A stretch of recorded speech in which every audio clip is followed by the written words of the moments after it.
IndyCar is in a very bad state in the year of 2025. Anyone with a brain can probably agree with that. And there are many issues with the series, like the aero screen weighing down the cars, the chassis being too old, the fucking hybrid system, Fox Sports, and of course, Alex Palou. But another major issue for the series for years has been its schedule. It is unbelievably unbalanced with 11 road courses and 6 oval races, with only having 4 actual oval tracks. So I'm here to pitch an idea to begin the process of saving IndyCar with a realistic 2026 IndyCar schedule proposal.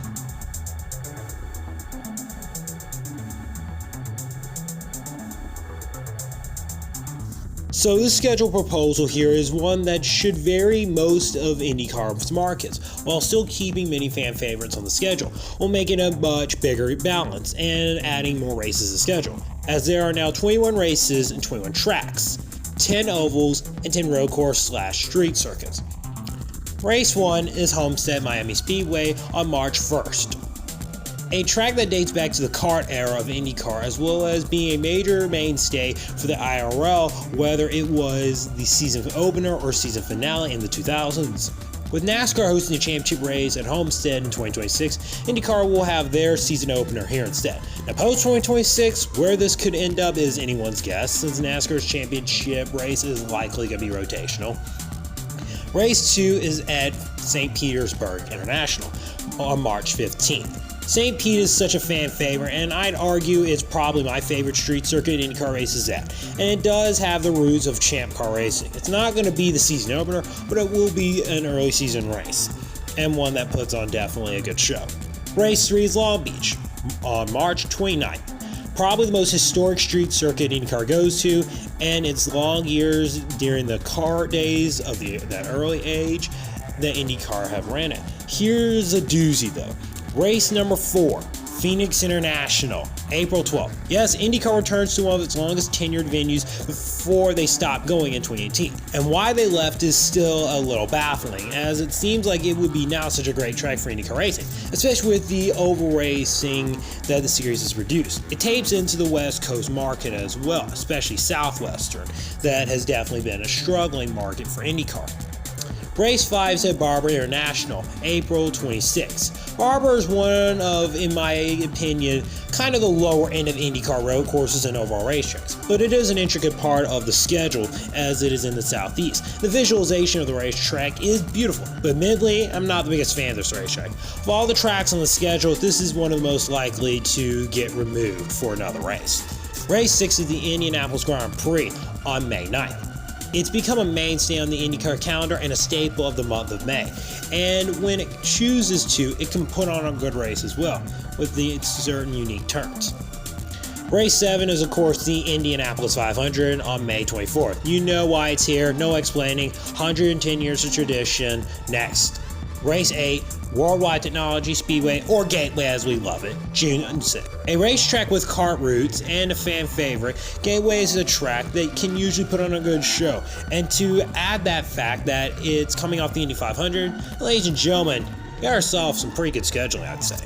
Race 9 is Road America on June 21st. A track that dates way back to the early era of kart IndyCar racing. Road America is another track with much elevation and length. Race 10 is at Mid-Ohio on June 28th. Another road course that dates back to the kart era and even certain racetracks for USAC before they got canceled in 1980. Mid-Ohio's twisting and winding turns are a major component of the track's character and have seen some wild moments over its history. Race 11, it's time for a crowd pleaser. New Hampshire returns to the IndyCar schedule on July 12th. This track was a part of the very early age of IRL races and that 2011 race. New Hampshire, while almost a flat track, would be a track that can absolutely be a peak racetrack. Not to mention that it's in the northeastern market, a market that definitely is lacking much IndyCar activity. Race 12 is Toronto, or Exhibition Place, July 26th. The track was a major spot on the kart schedule during the peak years of the series and long afterwards. Not to mention, its IndyCar race is the only race outside the US on the schedule, and its race is 100% going to be on the schedule. Race 13 and 14, the Milwaukee doubleheader, August 15th and 16th. Outside the Indianapolis Motor Speedway, probably IndyCar's most historic racetrack ever, and the oldest racetrack in the entire world. The fact that the track was abandoned for as long as it was is a crime. The track has put on phenomenal races last year, and it has those crazy-ass shirtless cheeseheads in the crowd as well. So fuck it, doubleheader. Race 15, Iowa, August 29th. Hopefully I can convince the track owners to repave the whole damn racetrack, because Iowa is a top short track for IndyCar if it is properly repaved. And while it does lose its doubleheader date, we could also do a swap round, where in odd numbered years Iowa gets the doubleheader, and in even numbered years Milwaukee could host a doubleheader. Race 16, another track add to universal applause, Watkins Glen International on September 12th. Honest to God, why this ever was dropped, even in favor of Gateway, was still mind-boggling. This track was great for IndyCar racing, and again taps into an northeastern market that again is desperate. So this again will help a lot. Race 17. This might be the most shocking one on the schedule, as IndyCar returns to one of its earlier venues, Kentucky Speedway, on September 27th. I know it sounds wild because Kentucky is basically abandoned, and NASCAR should probably not be its top priority, even though it probably is going to be its top priority if Kentucky is brought back. But instead of bringing NASCAR, let's bring IndyCar to the racetrack, where the racing in theory could be phenomenal, since the track would probably race a lot like Texas is. Texas, Kentucky both have different bankings on the sides. And I know the track is no longer wide, but I still think an IndyCar race in Kentucky would be very cool.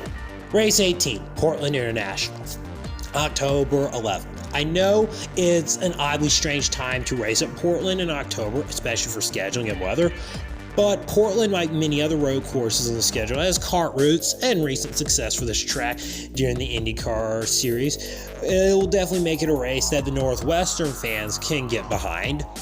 Race 19, Laguna Seca, October 18th. Again, it's a little bit strange in times to run at Laguna Seca, because again, weather may not be exactly in its best favor. It could be absolutely phenomenal, or it could be a bit too cold, but who knows. Again, it's another racetrack like many others on this list that its roots go deep to the kart series during its peak. And if I can get this race date as a pre-approved race date by the locals, then 100% this race will run during this time. Race 20 will be Nashville Superspeedway on October 31st. I know weather may not exactly be the best for this time period, but you know it's going to be coming. The revival of Nashville Superspeedway has been beautiful to witness, like the revival of video gaming. Nashville Superspeedway is a very underappreciated racetrack, as it was one of IndyCar's best during the IRL era, and there's no other track like it on the schedule, with it being a concrete-style racetrack, but also not being a mile and a half length, not to mention the history at this racetrack. And lastly, the season finale race, Race 21, Texas Motor Speedway, held on November 8th. Let's get this straight right now. Texas Motor Speedway is an IndyCar track. It is very much not a fucking NASCAR track. Anyone who says that is so completely out of touch, they're like your dad. Texas Motor Speedway was and should always be an IndyCar racetrack. It was arguably the IRL's best racetrack in the early 2000s, not to mention how many iconic moments took place here, and also the fact that the track hosted the championship race at one point as well, and it's perfect. Not to mention as well, it was probably one of IndyCar's best racetracks before they pretty much abandoned it. This is how you rebuild the Texas market for IndyCar, not that street circuit bullshit. Speaking of that street circuit, I will have that race canceled and called off the schedule. The other racetrack that will be dropped from the schedule is Detroit. Honestly, it's probably the worst track IndyCar series goes to right now, and since they left Belle Isle, Detroit area is just not the same, and it probably won't be. Now, what about the Midwest market? Well, there really isn't any tracks in the Midwest outside making a street circuit in Denver, and that is never happening. How about international expansion? Well, there is an idea that we could run at Twin Ring Motegi or Sao Paulo, the permanent F1 track, not the damn street circuit. And as for Twin Ring Motegi, it would be the oval. How about other tracks in the US? Well, COTA is a track that could host a NASCAR IndyCar doubleheader weekend, and it could be a replacement for Barber if Barber turns into a not-so-great racetrack. Another track could be Sonoma. I know this might seem a little psychotic, but in the spring, it would look unbelievably beautiful. Not to mention, it's one of the more historic road courses in the US. Finally, what about Michigan and Pocono? Those could be options for 2027 if the cars are slowed down with the new chassis that's coming in place. I'm not exactly in favor or against the idea, but I feel many, specifically the younger drivers, would be hell against those two tracks. Not to mention as well, considering certain safety conditions, especially considering Pocono will need to have fencing and overall just better improved safety conditions. In Michigan, again, you could fly out the racetrack, but maybe not, hopefully. We'll have to see. Anyways, that's my schedule proposal for the 2026 IndyCar season. Think this is a good idea and you think this is much better? It has to be much better than what shit IndyCar is revealing right now. And outside that, hope you guys enjoyed. I'll see you on the next video.